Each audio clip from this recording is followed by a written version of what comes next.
আসসালামু আলাইকুম। আপনারা কেমন আছেন? আলহামদুলিল্লাহ আমি ভালো আছি।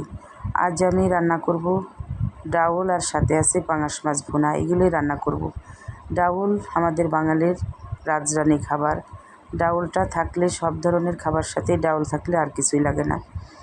আমার মেয়েরা সবসময় পাঙাশ মাছ আর ব্রয়লার মুরগি এগুলোই বেশি পছন্দ করে। তারপরেও অন্য অন্য মাছ রান্না করি, অন্য পোনাপানি মাছ এগুলো বেশি পছন্দ করে না, পাঙাশটা বেশি ভালো পছন্দ করে। আমার তিনটা মেয়েই খুবই পছন্দ করে পাঙাশ মাছ। এখানে আমি আজ রান্না করলাম ডাউলে রাইস কুকারে এখন ডালটা বাগার দিয়ে ফেললাম। এখন চলে গেলাম বাহিরে। আমি বাহিরে পাঙাশ মাছটা ভুনা করব।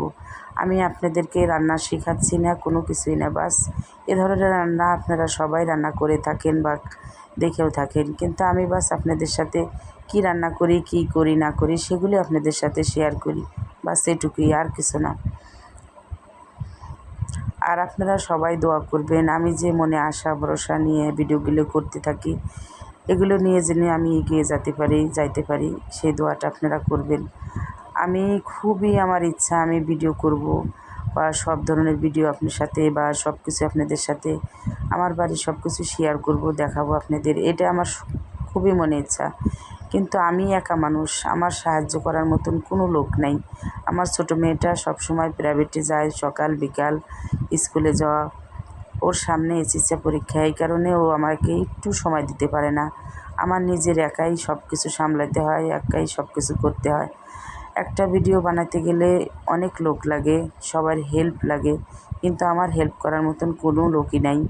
তারপরও আমি কোনো আশাই ছাড়ে দেয় না, যে না একদিন ইনশাআল্লাহ সফল হব। আপনারাও দোয়া করবেন ইনশাআল্লাহ, আল্লাহ তাআলা যেন আমার এই মনের আশাগুলো পূর্ণ করে, সব ধরনের সব কিছু যেন আমি নিজের মন মতন করতে পারি, আপনাদের সাথে সব কিছু যাতে শেয়ার করতে পারি, আপনারা দোয়া করবেন। এগুলো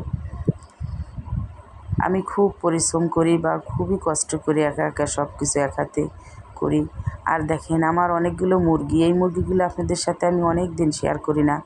এখন আমার এখানে মোরগ মুরগি দিয়ে 16টা হয়েছে। এ দেখেন কত সুন্দর মোরগ মুরগি।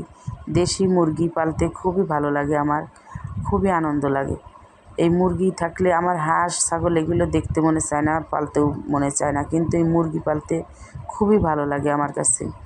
এখন এদিকে কথা বলতে বলতে রান্নাবান্না সব কিছু শেষ, এখন খাওয়া দাওয়ার পালা। আমার মেজো মেয়ে আর ছোটো মেয়ে খাইতে বসে গেছে এখানে, এই যে মেজো মেয়ের এখানে দিছি আর এখানে ছোটো মেয়েরটাও দিছি, দুই বোন একসাথে মিলে এখন এখানে খাচ্ছে। ওরা খাওয়া হইলে আমু খাবো এখানে বসে। আর আপনারা দোয়া করবেন, আমার বড় মেয়েটার মেজো মেয়ে মানে আমার নাতিনটার খুবই অসুস্থ, ওর পাটা কাটে ওর 3-4টে সেলাই দেওয়া লাগছে। আমার নাতিনটা একা বসে থাকে ঘরে, পার্কে যাইতে পারে না, খেলতে পারে না, খুবই মনে কষ্ট নিয়ে ঘরে বসে থাকে।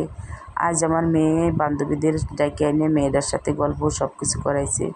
আমার শুনে খুবই খারাপ লাগছে, খুবই খারাপ লাগছে। তারপরেও কী করব, আমি থাকি রাজবাড়িতে ফরিদপুরে, আর আমার নাতিন থাকে সেই কুমিল্লায়, সেখানে তো সব সময় যাওয়া সম্ভব না। তারপরেও আপনারা দোয়া করবেন আল্লাহ তাআলা যেন আমার নাতিনটার খুব তাড়াতাড়ি সুস্থ করে দেয়, ভালো করে দেয়, যাতে খুব তাড়াতাড়ি খেলতে যেতে পারে পার্কে। এই যে আমার মেয়েরা বসে খাচ্ছে এখানে। আমার মেয়েরা আমার কাছে জান্নাতের মতন, আমার মেয়েদেরকে আমি খুব ভালোবাসি, খুব আদর করি। সব বাবা মায়ের কাছেই সন্তানেরা খুব আদরের হয়, খুব ভালো হয় বা খুবই, কিন্তু আমার মেয়েরা আমার কাছে ওরাও বাবা মার জন্য পাগল, ওদের জন্যও আমরা পাগল। আমার মেয়েরা আমার কাছে স্বর্গ, সব কিছুই আমার মেয়েরা, আমার মেয়েদের জন্য আমি সব কিছুই করতে পারি। আর আপনারা আমার মেয়েদেরকে দোয়া করবেন, আল্লাহ তাআলা ওদের যেন ভালো রাখে, সুখে শান্তিতে রাখে, এই দোয়াটা সবসময় করবেন। আর আমিও যেন ওদের নিয়ে হাসি খুশি থাকতে পারি, ভালো থাকতে পারি। আমিও দোয়া করব আপনাদের জন্য, আপনারাও যেন বাচ্চা কাচ্চা নিয়ে সবাই ভালো থাকেন, সুস্থ থাকেন, ভালো